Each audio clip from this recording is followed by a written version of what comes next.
बाबा के दुआरवा पे अनघनी फूलवरिया, फूलवा फूलई कचनार जी। सबके देखैया जन बाजन, दुल्हा देखई फूलवारी जी। सबके देखैया जन बाजन, दुल्हा देखई फूलवारी जी। गेंदवा के फूलवा पे दुल्हे लोभाने, मनवा में कर ले विचार जी। हंसी हंसी बोले हैं दुल्हे कावाने रामा, सुन सासु अरज हमारी जी। हंसी हंसी बोले हैं दुल्हे कावाने रामा, सुन ससुरु अरज हमारी जी।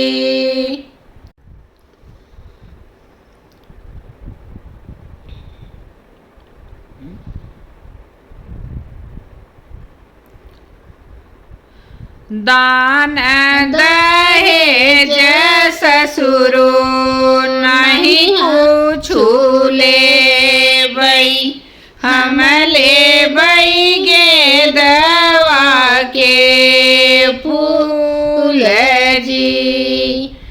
अपनी महलिया से बोले हैं कावाना पापा, सुन दुल्हे अरज हमारी जी। अपनी महलिया से बोले हैं कावन पापा, सुन दुल्हे अरज हमारी जी। दान हम देबै दहेजना, हम देबै, हम देबै नहीं देबै गेंदवा के फूल जी। इया फूलवा हमरे बबुआ जग खेलै, नहीं देबै गेंदवा के फूल जी। इहैया फूलवा हमरे बबुआ जखेलै, नहीं देबै गेंदवा के फूल जी।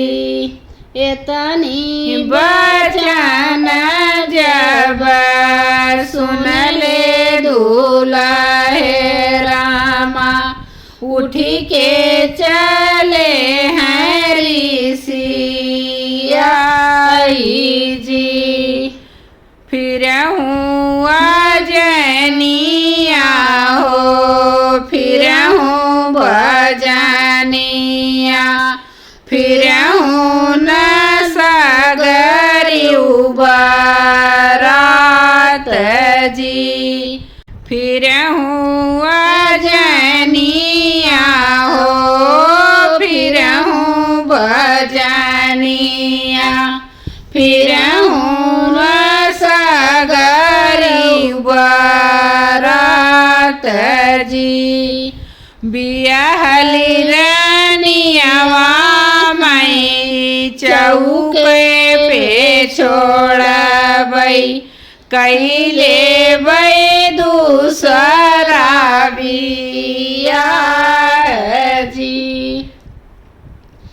इतनी बचन जब सुनी है दुल्हन दे उठी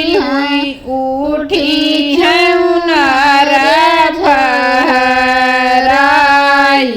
जी।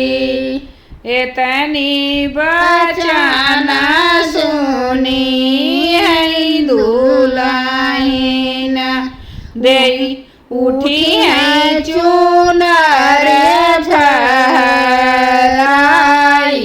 जी। तोहरे नी खातिर स्वामी जोगिनी बनबै छोड़ी देबै भाई आओ बाप जी। भीतरा से निकले हैं भैया हो कावन रामा सुनही जया रज हमारी जी। दान हम देबै दहेज हम देबै हम देबै गेंदवा के फूल जी। चंद्र सूरज ऐसन बहिनी संकल्पे फूलवा के कावन विषाद जी। चंद्र सूरज ऐसन बहिनी संकल्पे